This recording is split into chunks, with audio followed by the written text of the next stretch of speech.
Our next video in the iPad Essentials video series looks at 5 apps that are very specific into the tasks that they complete, but they are considered high quality apps, even though they're free, because they do that one task very well. So let's look at what 5 apps we'll be exploring. We're going to look at today's document, which is a National Archives app. We're going to look at Pearl Diver, which is a math app. We're going to go ahead and look at Endless ABC, which you can already tell is a primary app. We'll look at Plain Text, and we'll look at Robots, which is a science app. Let's start off with looking at our iPad app for Plain Text. Plain Text is a pretty simple app, and it's really easy to use. This would be a great app to load onto student iPads for completing text-based assignments. Once you open it up, it has a really nice clean look to the app. You can go ahead and I'm actually in a notebook there, but if you look at the very bottom, there are ads. And if you're interested in getting rid of the ads, it is a 99-cent purchase. What I do like about the app itself, though, is it's pretty standard in how you set up these documents. Over on the left side is your list of documents that you have. On the right side is basically your typing area. You can expand the right side by simply clicking the arrows out, and it'll give you more room to look at your document. In order to set up a document, you just go to the bottom left, hit the plus button, and it starts you off right away. You can put a title for this that will show up on the left side. So I already have one called Science Observations set up, but let's go ahead and put Science Observations 2. And really easy typing format. There's not a whole lot that you have to worry about as far as formatting. Let me go back into Science Observations, the first one, and notice you can always delete these by just sliding across the title and hitting delete. If I want to open up that older version, I can go in there and start typing. If I hold my finger down, I can go ahead and get the magnifying glass and move anywhere along the text that I've already worked with. And as I type, I may want to go ahead and email my work or save it or do something from it. If you'll notice, there's an arrow from the top where the title is. It allows you to print, email, rename. It'll give you the word count and so on. If we look over at the tips and tricks, this comes on within the app to give you some ideas of how to delete, how to count the words, how to scroll, email, and so on. And it also is a little hello message for you. Now, what I also like about this is that you can actually save these documents to various places, and one of them is Dropbox. Dropbox is a really, really cool place to go ahead and save your work. And once you link it to Dropbox, your documents that you set up here will automatically show up in that Dropbox account. Within this app, you can also set up folders. Once you're in the folders, you can go ahead and add from here the documents that you want. But you can see this is a really, really plain app. I guess that's why it's called Plain Text. But it does what you want it to do. It basically allows you to type up documents, easy format, email them, print them, save them, whatever. The next app we'll look at is the math app Pearl Diver. Pearl Diver allows students to go ahead, and it actually has music with it. It's not showing up. There we go. It allows students to work through number line activities, and it's game-based, so it's very engaging. It has really easy to follow directions. It'll roll the students through these directions, and it starts off pretty much as a simple timeline with whole numbers, but as the students progress, it matches their level. And so as they go ahead and dive down and collect the different pearls, it'll move them on to the next advancement. So they can go ahead and work up to decimals, fractions, negative, positive numbers. But it's excellent as far as being fun to work with. You'll see if I go ahead and go up too early, I get zapped, and so the kids are very engaged by that. But this is just a great example of one of those games that is engaging, it's leveled, and it's definitely worth it for students to, if they have 5 minutes before class starts, or if you want to use this type of game in a station, you can use this type of app knowing that it's only one trick. It only does that one thing. You can go ahead and use it in those situations. But that's Pearl Diver. And one thing to note about Pearl Diver is that it was created with help from the National Council of Teachers of Mathematics, and it has a online version to this. So if you go ahead and go to learninggameslab.org, you'll go ahead and find they have even more games for you to work with. So that's Pearl Diver. Again, it's one trick act, but it does a great job with it.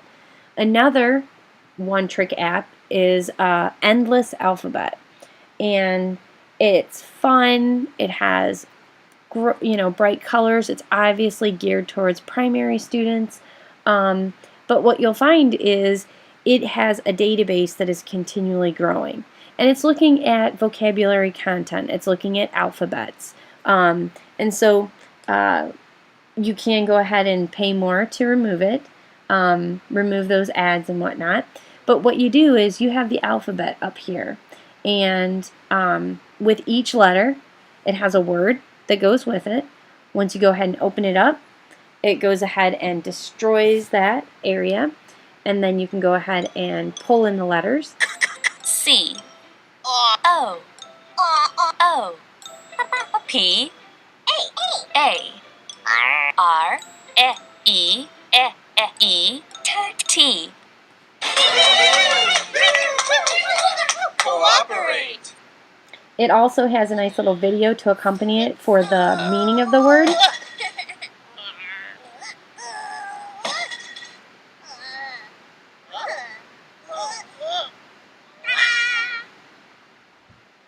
Cooperate. And it gives the definition. To cooperate is to work together with someone to make something happen. Alright, so again, this is one of those apps that you would probably use in a station, or you might work one-on-one with a student, or maybe if they have some warm-up time, cool-down time in the day, you can have them explore Endless Alphabet, Endless ABC. Another app that is really, really fun to explore with students is the Robot app. And it walks students through just a variety of robots out there, and it looks at the everyday uses of the robots and some of the more unique robots out there. So these are their featured robots that they have, and you can go ahead and click on a specific robot. It'll go ahead and give you details as to what it's made for, the specs on it, like how tall it is, how much it weighs, the history of it. It even gives you websites linked so that you can find out more about it. It's interactive. You can use your finger to move it around. You can look at different images here. It allows you to figure out how it works. Just really, really cool photos. You can go full screen, and this would be so much fun to use on the projector. But if you really like it, you can go ahead and maybe rate the robot. Would you want to have this robot? You can rate the appearance of it, but this is just really, really fun. And it does give you some information, like short little videos that you can work with. You can look at, like this one has robots that may be similar to it, like Spirit, Opportunity, and Curiosity, also NASA robots. But you'll notice there's tons and tons in here. It's what I call a deep app, which means that it's more than beyond the surface of it. Like you can keep exploring. And I'm sorry, that was down at the bottom. Robots, ratings, play, learn, about. And some of them even have the ability to, while you're in a section, you can go ahead and send out from there. So maybe I want to send this to my students as an email. Maybe we want to post what we just read out on Twitter. And this is a fantastic way for students to go ahead and share what they're finding out. The other cool thing is in this app, just like in iBooks or in the website, you can actually have it read out loud. So by highlighting it and using the speak selection that we learned about in one of the first videos for the accessibility, you can also copy from there and paste into a document and maybe underline it and highlight it and go ahead and take notes. So the Robots app, phenomenal. It is very specific to the topic, but it has the great ability of allowing you to go ahead and go deep within the app. Another app that's really, really fun is actually a part of a series of apps, and these are the Photopedia apps. There are many of these free Photopedia apps. These are 4 that I would really, really encourage you to explore. The Wild Friends app looks at animals, national parks, women of the world, and the Heritage app. The one that I have loaded that I'm going to pull up to demonstrate is the Wild Friends app.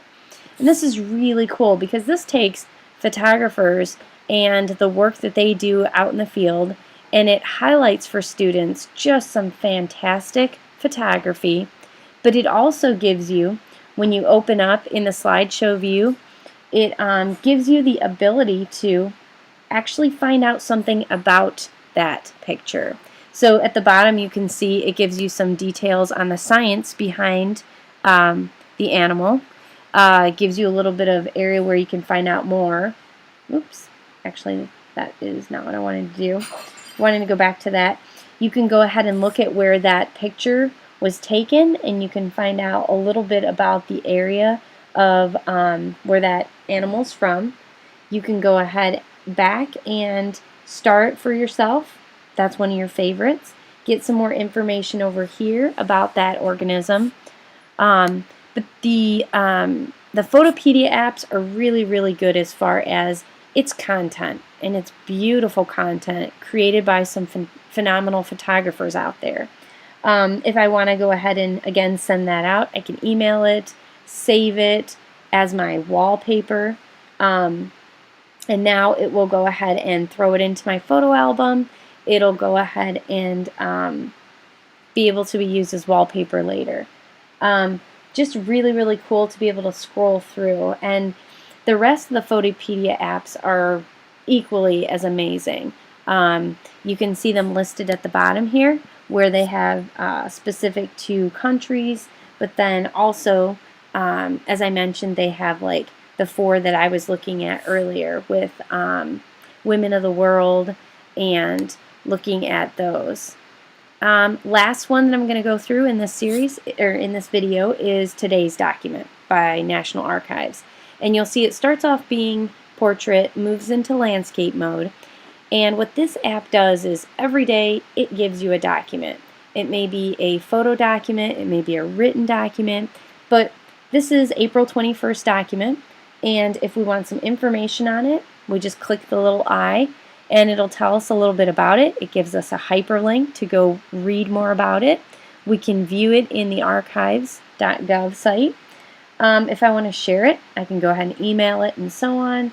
But if I would like to just go ahead and explore more, I can look at yesterday's document, tomorrow's document. I can select a date, find out a document from your own maybe birthday or special event, surprise me. And what you get is just some really, really cool views of different documents with some great information and links to help you out to learn more. So again, this is a one-trick app. It does exactly what it says it does. It gives you a document each day. But for the classroom, it's a great way to add on and to maybe warm up with a document review. So hopefully these 6 apps are ones that you would like to explore a little bit more.